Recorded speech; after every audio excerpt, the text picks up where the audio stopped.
Vemo, da vlada preiskuje te znanstvenike in laboratorijske delavce, ki so umrli ali izginili. Vemo, da se je vmešal FBI.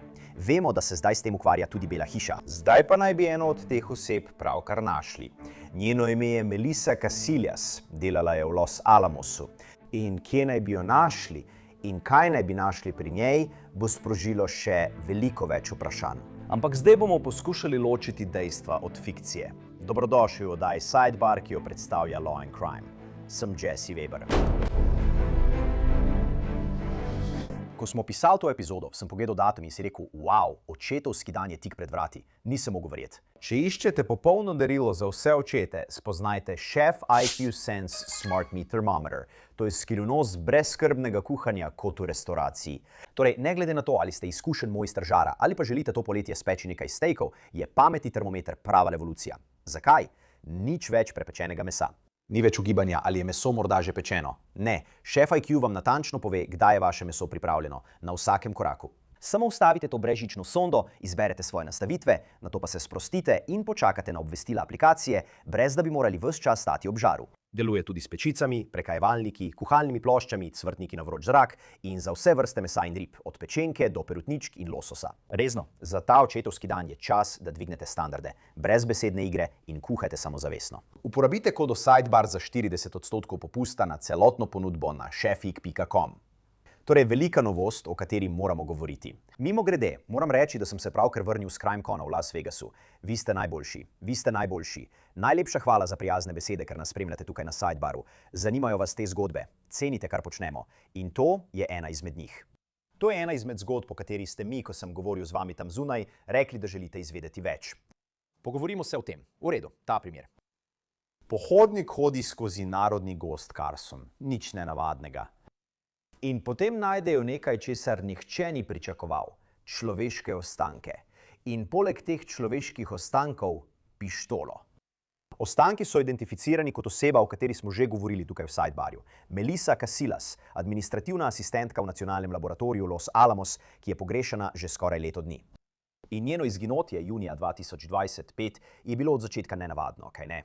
Njen telefon, imela jih je več, je ostal doma. Eden od njih je bil tovarniško ponastavljen. Njena torbica, ključi, vse je bilo še tam.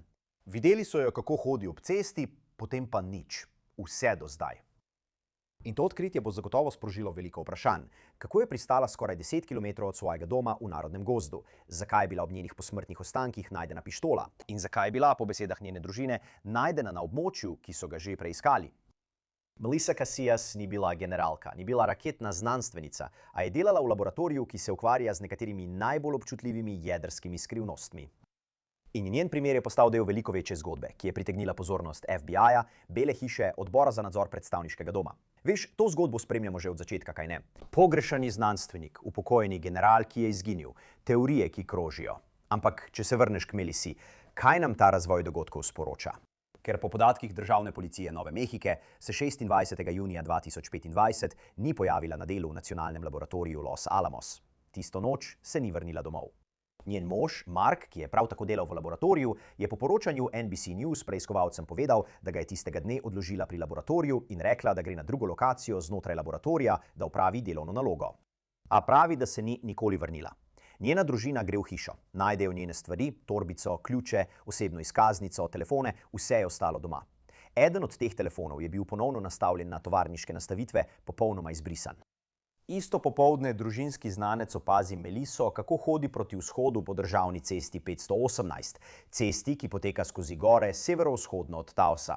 To je bilo njeno zadnje potrjeno opažanje. Očitno obstaja posnetek tega z nadzorne kamere. Državna policija je začela preiskavo. Ne izključujejo možnosti kaznivega dejanja, vendar je tiskovni predstavnik povedal, da bi lahko šlo tudi za prostovoljno izginotje. In skoraj leto dni mine, ne slišimo ničesar.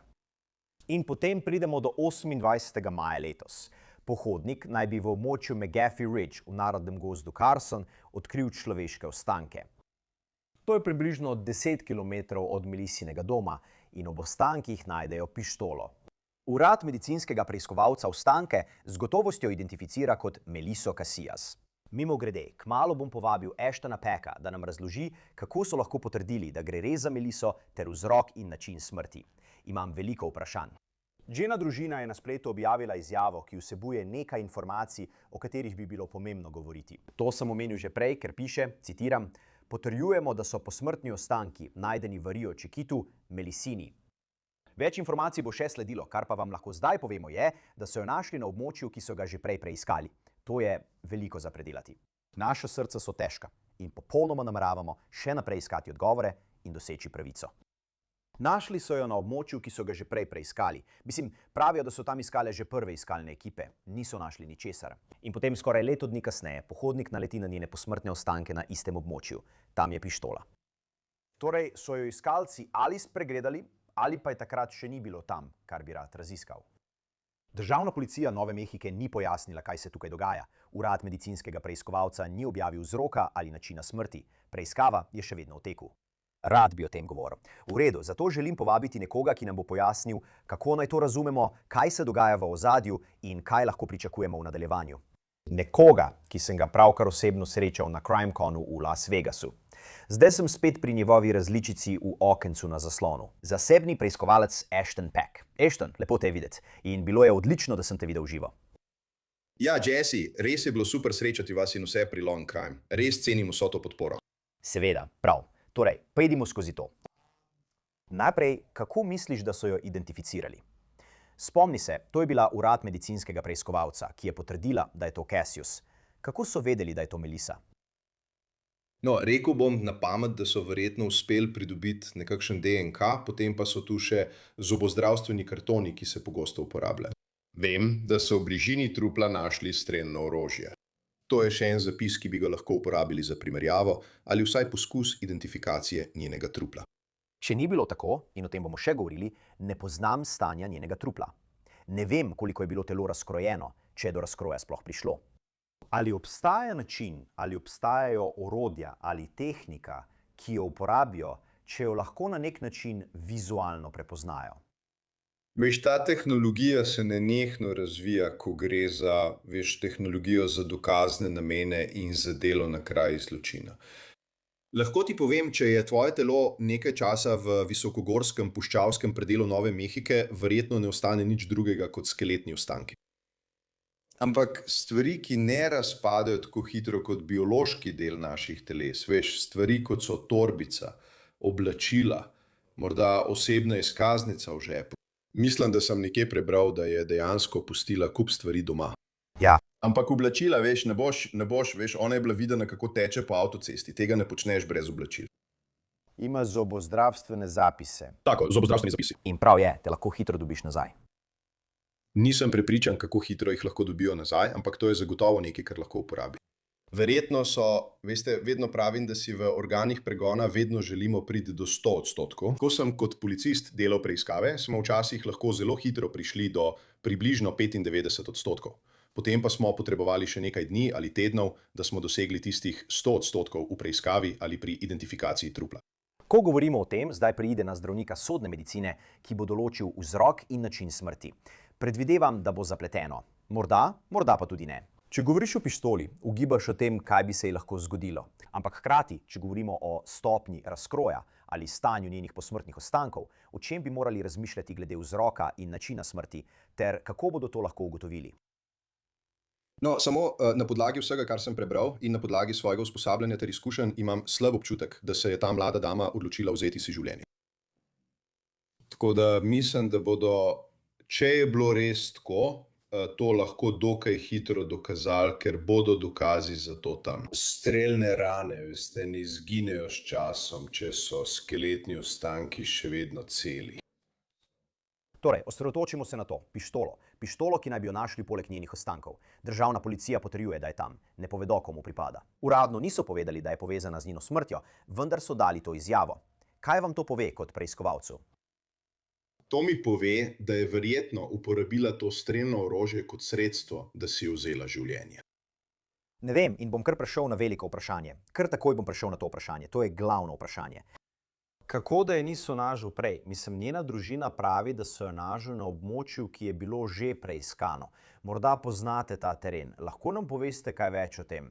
Ampak samo, da vsi vejo, da si lahko predstavljajo. Pravkar sem to bral v reviji People Magazine. To je bila ogromna iskalna akcija. Imeli ste stotine prostovoljcev, imeli ste oblasti, imeli ste družinske člane. Vsi so jo iskali. Na družbenih omrežjih je stekla akcija za njeno iskanje. Ustvarjena je bila stran GoFundMe, da bi tukaj zbrali denar. Kako je mogoče, da je niso našli prej?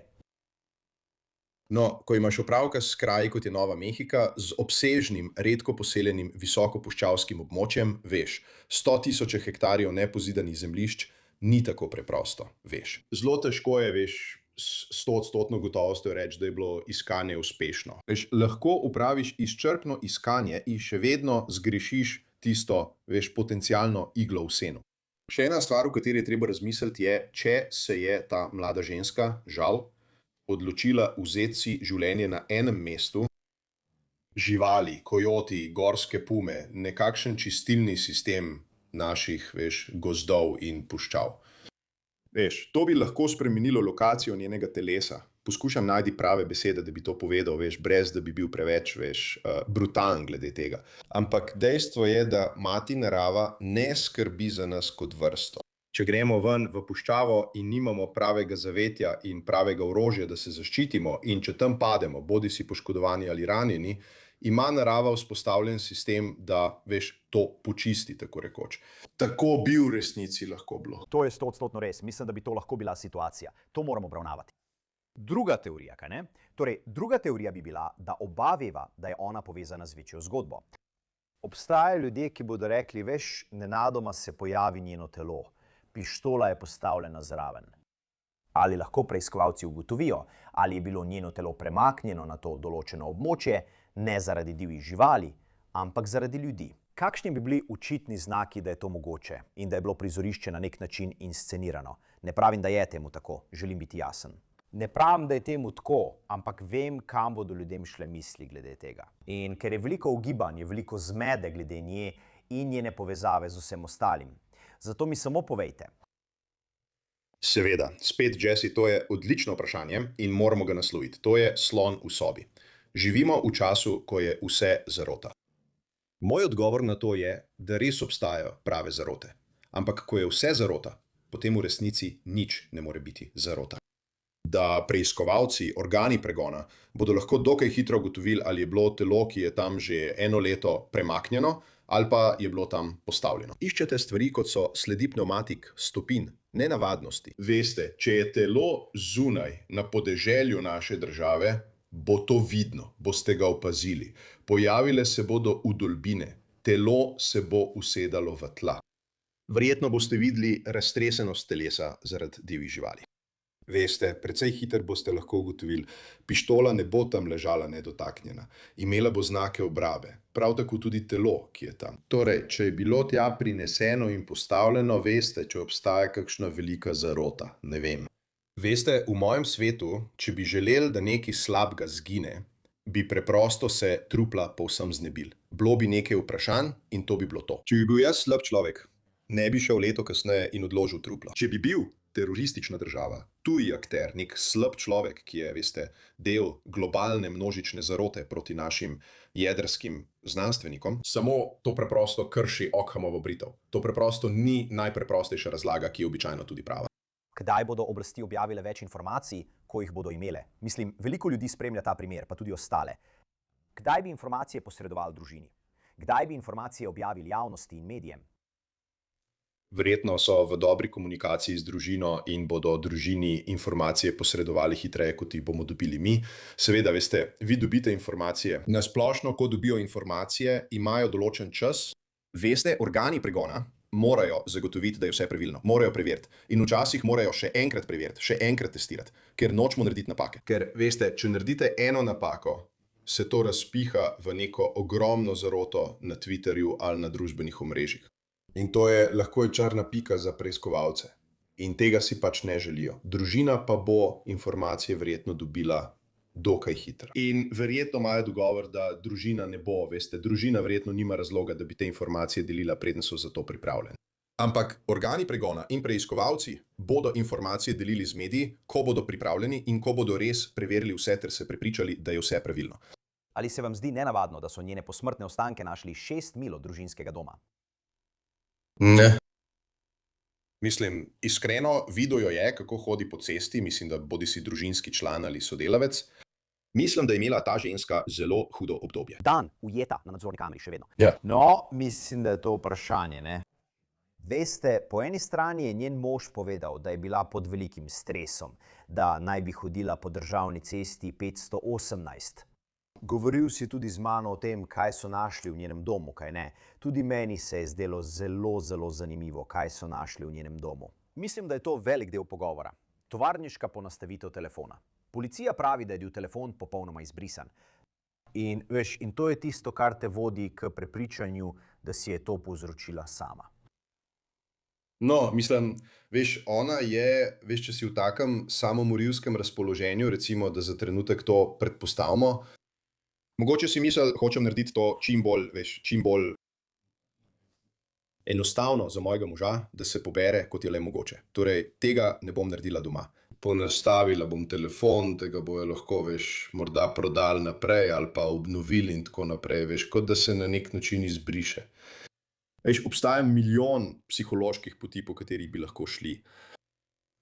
Seveda bodo preiskovalci verjetno imeli nekoliko več informacij, verjetno obstajajo stvari, ki jih preprosto ne vemo o tem, kaj je še v hiši, kaj se je zgodilo, ampak ona je pod ogromnim pritiskom, je pod stresom. Veš, reče, veš, bom videla, moram iti v drug del laboratorija, da opravim še nekaj drugega dela. In potem kasneje tisti dan so jo videli hoditi po cesti. Torej, jaz osebno, glede na vse, kar vidim, sem nekje pri 85–90% prepričan, da se je odločila vzeti si življenje. In res zelo, zelo nesrečna situacija za njeno družino. In ni nenavadno zate, da bi nekdo, kot je ona, to storil brez kakršnega koli predhodnega opozorila svoji družini. Slovo na nek način, sporočilo, da bi se še malo zadržala za objem, da bi pustila kakšen namig, kaj namerava storiti. To te ne bi presenetilo. No, morda je pustila sporočilo, pa informacij še niso razkrili. Ali pa je pustila nekaj za sabo, kar je bil njen način slovesa, ki ga ne razumejo v tradicionalnem smislu. Ampak ne, to me ne preseneča, Jesse. Veš, ljudje sprejemajo te odločitve vsak dan. Ona je pač visoko usposobljena, veš, znanstvenica z varnostnim dovoljenjem, ki dela na ključnem področju nacionalne varnosti naše države. In veš, to je žalostno. Mislim, da je veliko tega, veš, sam sem delal v vladi, delal sem v zveznih delovnih skupinah in sem sodeloval tudi z obveščevalno skupnostjo, nisem bil samo preiskovalec in policist na terenu.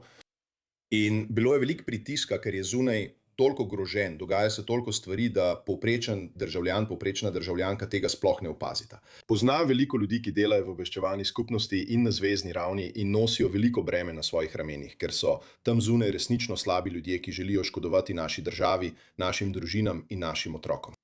In ta odgovornost je na njihovih ramenih, da stvari naredijo prav. Veš, slabi fantje morajo uspeti samo enkrat, mi pa si ne smemo privoščiti napake. Mi nikoli ne smemo biti v zmoti. Veš, vedno sem govoril svojim policistom in inštruktorjem, ko sem jih usposabljal, da si ne smejo privoščiti napake. Oni lahko naredijo napako, oni morajo uspeti samo enkrat. In pride do množičnega uničenja. Torej, Ashton, lahko ostaneš z mano še malo? Rad bi to postavil v kontekst drugih primerov in zgodb, ki jih ljudje povezujejo, ter poskušal ugotoviti, ali je to res njeni posmrtni ostanki. In recimo, da imaš prav, ali da je tvoja teorija oziroma tvoje prepričanje v tem trenutku pravilno, da si je to storila sama. Rad bi vedel, kako bo to vplivalo na preiskavo drugih primerov. Naj to razložim.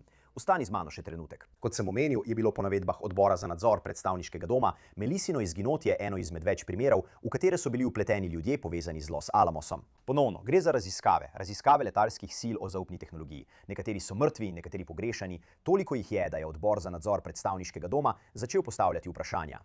In po sporočilu za javnost odbora iz aprila 2026 je najmanj 10 posameznikov povezanih z ameriškimi jedrskimi skrivnostmi ali raketno tehnologijo v zadnjih letih bodisi umrlo ali izginilo. In do konca tistega meseca je kongresnik Eric Burleson navedel številko 13. V izjavi odbora je pisalo, citiram: "Ti primeri smrti in izginotij lahko predstavljajo resno grožnjo ameriški nacionalni varnosti in osebju ZDA, ki ima dostop do znanstvenih skrivnosti." FBI je napovedal, da vodi prizadevanja za iskanje teh povezav. Bela hiša je sporočila, da preiskuje. Torej, Ashton, tu imaš več preiskav, kaj ne? Imaš preiskavo nadzornega odbora predstavniškega doma. Vključen je FBI. Bela hiša je pozorna na to. To spremljaš. Kako Melisina smrt oziroma morebitna najdba njenih posmrtnih ostankov vpliva na druge primere? To je odlično vprašanje. Mislim, na koncu bo FBI vodilna preiskovalna agencija pri tem in oni bodo zagotovili informacije in obveščevalne podatke nadzornim odborom ter Beli hiši. Mislim, da bo FBI brez pomislekov prevzel ta primer in ga temeljito preučil, kot je tudi prav.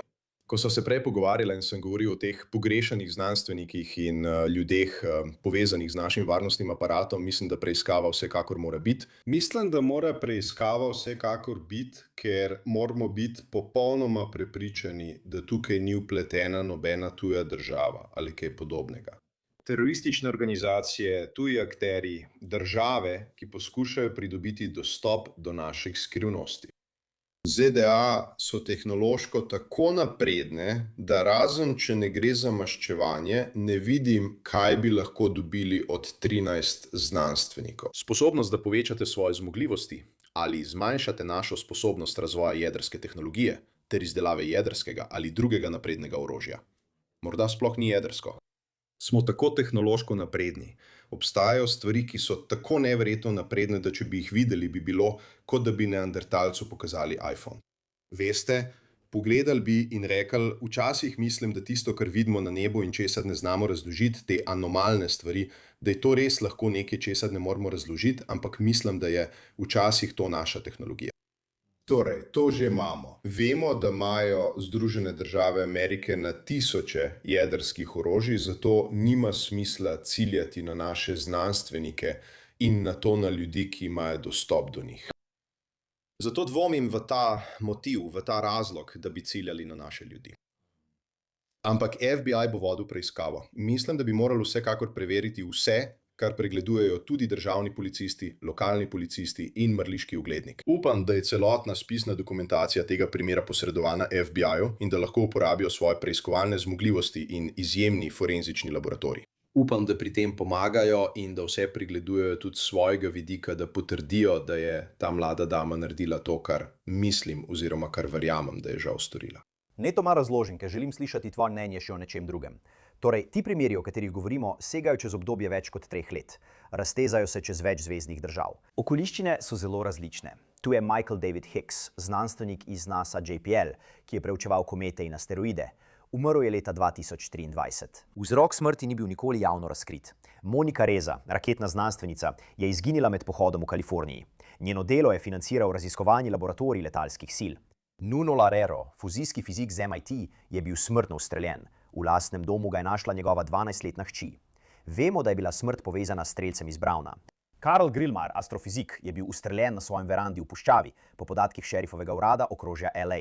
Šerifovi namestniki so se odzvali na kraj dogodka. Prav tako so se odzvali na rob vozila v bližini. Vse to pa je privedlo do aretacije osumljenca, 29-letnega Fredija Snyderja. Obtožen je umora in ločene vloma, povezanega z domnevnim vdorom v Grillmarjevo hišo 2 meseca prej. Tu je Anthony Chavez, upokojenec, ki je delal kot nadzornik v Los Alamosu. Izginil je iz svojega doma v Novi Mehiki, za seboj pustil avto, telefon, denarnico, ključe, iskanja pa očitno niso prinesla ničesar. Steven Garcia, državni pogodbenik v kampusu za nacionalno varnost v Kansas Cityju, izdeluje nejedrske sestavne dele za jedrsko orožje. Nazadnje so ga videli, ko je peš zapustil svoj dom v Albuquerqueju, s seboj pa je imel le pištolo.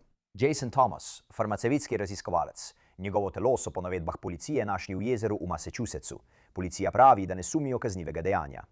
Če pogledaš vsa ta imena, Ashton, v njih si že nekaj govoril. Skeptičen si, da bi vse to združil skupaj, čeprav te ne bi presenetilo, da ljudje povezujejo stvari ali sprašujejo, kaj se tukaj dogaja. Ja, sploh nisem presenečen in ko pogledaš na to z višje perspektive, veš, zdi se, kot da bi to lahko bilo povezano in bi to vsekakor morali raziskati. In verjamem, da bi moral FBI to raziskati in da bo tudi pogledal v vse te primere. Ampak spet, pri mnogih teh primerih, upokojeni nadzornik. Zakaj? Kakšen bi bil motiv za to? Razen če je maščevanje in spet, kaj ima nadzornik v resnici s tem? Ima varnostno dovoljenje, ker ima dostop in je blizu zaupnim materialom. Kakšen je motiv, da bi škodoval temu človeku? Veš, ta človek, ki je bil ubit na hodniku ali pri vhodu v svoje stanovanje, šerifovi namestniki so aretirali nekoga in to osebo obtožili umora. Seveda, poglejmo podrobnosti primera, naj primer poteka skozi sodišče. In upam, da lahko FBI pride in opravi temeljito preiskavo, kot da bi se poglobili v ozadje. Ali je tuja država uporabila tega človeka kot grešnega kozla? Vemo, da je iranska vlada v preteklosti uporabljala grešne kozle in posrednike za upravljanje umazanega dela. Imeli so že zarote v tej državi, FBI bo to lahko ugotovil po končani preiskavi in ko bo primer razsojen na sodišču. Tako da ja, na najvišji ravni, ko gledaš na to od zgoraj in preverjaš, vidiš te zgodbe na družbenih omrežjih, ja, zdi se res čudno, zdi se, kot da bi lahko šlo za neko zaroto. Samo pozagem ljudi naj pogledajo globlje in pustijo preiskovalcem, da opravijo svoje delo. In res upam, da bodo preiskovalci FBI-ja lahko pogledali globlje in uporabili svojo tehnologijo. Imajo eno izmed najbolj naprednih tehnologij, kar se tiče analitike. Naj vojske analitikov, FBI, začnejo vnašati vse podatke in pripravijo poročilo o izvedeni akciji ali neko poročilo, ki ga lahko potem pošljejo v Belo hišo, nadzornim odborom, ki lahko odgovorijo na ta vprašanja. Ali bomo spet dobili odgovor na vsako vprašanje? Tega ne vem. To bo težko. Včasih lahko, kot sem rekel, pridemo do 98–99%, ampak morda ne moramo priti do 100%. Če pa preiskovalci ugotovijo, da gre za naključna dejanja in niso resnično povezana, ali pa imamo tukaj 3 primere, ki so morda povezani, vse ostalo pa je zgolj naključje, potem bo to pokazala preiskava. In bodimo jasni, tisti, ki je vse to začel, verjetno tisti, ki je dobil največ pozornosti, upokojeni general letalskih sil, je odšel iz svoje hiše in se do zdaj ni vrnil. William Neil McCaslin, star, 68 let upokojeni general-major, 34 let službe. Delal je na nekaterih najbolj občutljivih tehnologijah, ki jih ima ameriška vojska. Astronautično inženirstvo, nabava vesoljskih sistemov, nacionalni izvidniški urad, vohunski satelit. Poveljeval je raziskovalnemu laboratoriju letalskih sil na letalski bazi Wright-Patterson v Ohiu. To je ista baza, za katero ljudje že desetletja domnevajo, da so tam shranili ostanke incidenta v Roswellu. Po besedah njegove žene je imel McCaslin dostop do, kot je rekla sama, nekaterih zelo tajnih programov in informacij. Ko tak človek izgine in se ne vrne, to seveda pritegne veliko pozornosti. In potem, 27. februarja letos, da vam dam časovni okvir, McCaslandova žena odide na zdravniški pregled ob 11. uri 11:10 dopoldne. Vrne se malo po poldnevu, njega ni več. Njegov telefon je na pultu, izklopljen. Pametna ura je priklopljena v kopalnici. Srajca, ki jo je nosil, ko je ona odšla, visi v omari. Preoblečen je bil in očitno oblekel nekaj drugega. Ona ne ve kaj. Pokliče 911. Ona reče nekaj, kar te preprosto ustavi. Moj mož je pogrešan. V redu. In pogrešan je že približno 3 ure. In imam nekaj namigov, da je moral načrtovati, da ga ne bi našli. Kasneje smo pridobili tudi posnetke s telesnih kamer šerifovih pomočnikov, ki so se odzvali. In v njem sodelavec, ki je očitno večerjal z McCaslinom prejšnji večer, detektivu pove, da ni bil tak kot običajno. Ni bil tak kot običajno. Bil je nekako odsoten in tih. Ali so to kakšne zaupne informacije? Ima kakšno varnostno dovoljenje ali kaj podobnega? Ima zelo zaupno varnostno dovoljenje. Bil je vodja raziskovalnega laboratorija letalskih sil. Mislim, da povem naravnost. Njegovo ime je v dokumentih v NNP-jih, ki so bili objavljeni. Bil je tako upleten. Torej ima zelo visoko varnostno dovoljenje. Mimogrede, lahko si ogledate preostalo, kar so preiskovalci odkrili v naši prejšnji analizi posnetkov s telesno kamero, kjer pregledamo vse posnetke, do katerih smo prišli. Če pa se vrnete k tej časovnici, tedni so se spremenili v mesece. Ni bilo opažanj, ni bilo videoposnetkov, ni bilo odgovorov. Potem pridemo do 7. marca. Preiskovalci so približno 1,5 kilometra od njegovega doma našli siv pulover z napisom letalske sile. Družina pa ni mogla potrditi, da je bil njegov. Po 2 tednih je šerifov urad objavil fotografijo te svetlo-zelene srajce na gumbe, za katero so menili, da jo je imel oblečeno. Potrdili so tudi, kaj je manjkalo, njegovi pohodniški čevlji, denarnica, revolver kalibra 38 z usnjenim tokovom. In danes, ko sedim tukaj, je general McCaslin še vedno pogrešan. Preiskovalci niso povezali izginotja McCaslina s smrtjo Melise. Ni dokazov, ki bi povezovali ta 2 primera. Ampak oba sta nekako delovala v istem krogu, kaj ne? McCaslin na raziskovalnem laboratoriju letalskih sil, Melisa v Los Alamosu. Oba primera sta postala del iste javne razprave. Ashton, zaključiva tole hitro glede McCaslina ali... Misliš, da bomo tam dobili odgovor? In če bomo tam dobili kakšen odgovor, kako bo to spremenilo zgodbo o vsem, o čemer smo govorili? No, upam, da bomo lahko izvedeli, katere predmete je polkovnik oziroma general nosil. Ko bomo, lahko našli njeno telo ali dele tega, kar je nosil, ali pištolo s tokom, to bi nam, dal malo boljšo predstavo o tem, kaj se mu je zgodilo. Dovoli mi, da ti nekaj predlagam, Jesse. Ti si 34 let upokojeni dvostar N2-3 zvezdni general. Si eden najvišje rangiranih uradnikov v letalskih silah. Bil si vpleten v nekatere najbolj občutljive, tajne zadeve v svoji karieri. Delal si, za letalske sile Združenih držav Amerike. Si, odlikovan član vojaškega sloja, ki skrbi za varnost te države. In potem se upokojiš. In potem imaš morda, kakšne težave z duševnim zdravjem. Srečuješ se s prijatelji in ti govorijo o dobrih stvareh. In se spominjaš tistih slavnih dni in vsega tega. Potem greš na večerjo s prijateljem in je tako, v resnici ne moreš govoriti o ničemer. Nisi več, nenadoma si v tem notranjem krogu in potem se upokojiš. In verjetno je še vedno imel določeno stopnjo varnostnega dovoljenja, če je opravljal kakršnokoli svetovalno delo. Ampak nenadoma nisi več v tem notranjem krogu. In to je lahko zelo uničujoča stvar za nekatere naše veterane in ljudi, ki so v prvi bojni liniji pri obrambi naše države. To vidim pri policistih, tudi sam sem, po 23 letih odšel iz policije in, tam nisi več na tekočem. Nisi več, ne moreš več vsako jutro piti kave s svojimi kolegi detektivi. Ali pa ne naletiš več na šefe, ki bi rekli, hej, imel sem nekaj vprašanj za pojasnitev, ali pa, hej, odlično opravljeno delo pri tisti zadevi. Ali pa, fantje, res ste dobro opravili tisto delo. Tako da preprosto ne vemo, kaj se je dogajalo s tem generalom in morda je bilo to del tega, kar se je dogajalo v njegovem življenju. In spet zapusti svojo hišo. Tam so zagotovo sumljive okoliščine. In mislim, da bi bilo treba to raziskati. Ampak ponovno, poglejmo globlje v to zadevo. Poskusimo ugotoviti, kaj se tukaj v resnici dogaja, preden prehitro sklepamo. On je upokojen. Kakšen bi bil smisel, da bi ga kdo ciljal, razen iz maščevanja, če bi bil, na primer, del kakšnega naprednega orožarskega sistema? Torej, No, veliko nenavadnih delov v tej celotni zgodbi. Ashton Peck, najlepša hvala, da ste si vzeli čas in razložili ta razvoj dogodkov. In lejte, to je uničujoč razvoj. In novica za Melisino družino, ravno zdaj mislim nanje. Upam, da jim to prinese vsaj nekaj miru. Vem, da je zelo žalostno, vendar upam, da bodo našli svoj mir. In upam, da jim bo njen spomin vedno v blagoslov. Da, lepo povedano. Ashton, najlepša hvala, cenim to. Hvala, Jesse, lepo te je bilo videti. In to je vse, kar imamo za vas tukaj na Sidebaru, vsi skupaj. Najlepša hvala, da ste se nam pridružili. In kot vedno, prosim, naročite se na YouTube, Apple Podcasts, Spotify ali kjerkoli poslušate svoje podcaste. Lahko nas spremljate tudi na NBC-jevi platformi Peacock. Če želite slediti meni na X, Instagramu, moji oddaji na News Nation, Jesse Weber Live, od ponedeljka do petka ob 23. uri po vzhodnem času. I'll see you next time, everybody.